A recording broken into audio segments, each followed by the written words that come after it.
Rajkot game zone અગ્નિકાંડે સૌ કોઈને કંપાવી દીધા છે ત્યારે હવે સુરત ફાયર વિભાગ સફાળું જાગ્યું અને મોલ સિનેમાઘર હોટેલ સહિતની જગ્યા પર ફાયર સેફટી છે કે નહીં તેની ચકાસણી કરવામાં આવી રહી છે।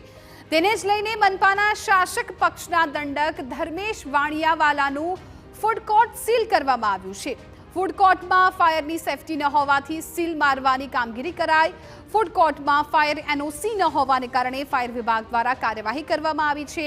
ત્યારે મનપાના શાસક પક્ષના દંડકનું જ ફૂડ કોર્ટ સીલ થઈ જતા અત્યાર સુધી કેવી લાલિયાવાડી ચાલતી હતી તેની મનપા કચેરીમાં ભારે ચર્ચાઓ ચાલી રહી છે। રાજકોટ ગેમ ઝોનમાં સર્જાયેલ આગની ઘટનામાં 27 જેટલા લોકોના મોત થયા છે। આ આગની ઘટના બાદ તંત્ર સફાળું જાગ્યું છે।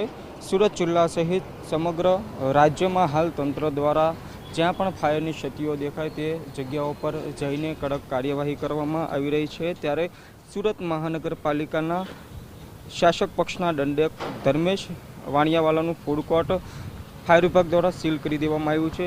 એનઓસી નહીં હોવા છતાં પણ તંત્ર દ્વારા આ લા પેન્ટોલા નામનું ફૂડ કોર્ટ ચાલવા દેવામાં આવતું હતું। 3 દિવસ સુધી તંત્ર દ્વારા તેને બચાવવાનો પ્રયાસ પણ કરાયો હોવાનું સૂત્રો પાસેથી જાણવા મળ્યું હતું, પરંતુ હવે તેને બચાવી શકાશે તેમ નહીં લાગતા ચોથા દિવસે ફાયર બ્રિગેડ દ્વારા આ ફૂડ કોર્ટને પણ સીલ મારી દેવામાં આવ્યું હતું। ખુદ મનપાના શાસક પક્ષના દંડકનું જ ફૂડ કોર્ટ સીલ થઈ જતાં અત્યાર સુધીમાં કેવી લાલિયાવાડી ચાલતી હતી તેની મનપા કચેરીમાં ભારે ચર્ચાઓ જોવા મળી રહી છે। દ્રશ્યમાં તમે જોઈ શકો છો કે આ જે ખાણીપીણીની સ્ટોલ છે તેની બાજુમાં જ બાળકો માટે મનોરંજન માટે ચકડોળ સહિતની વ્યવસ્થાઓ કરવામાં આવી હતી, પરંતુ ત્યાં હાલ અહીંયા ફાયરની ક્ષતિઓ દેખાતા ફાયર વિભાગ દ્વારા આ કામગીરી કરવામાં આવી રહી છે। ઉલ્લેખનીય છે કે રાજકોટ ગેમ ઝોનમાં બનેલી આગની ઘટના બાદ રેલો આવતા હાલ અધિકારીઓ ઓફિસ છોડીને કામગીરી કરવા મેદાને ઉતરી ગયા છે અને સુરત જિલ્લાના અલગ અલગ વિસ્તારોમાં થિયેટર, મોલ, હોસ્પિટલો સહિતના વિસ્તારોમાં જઈને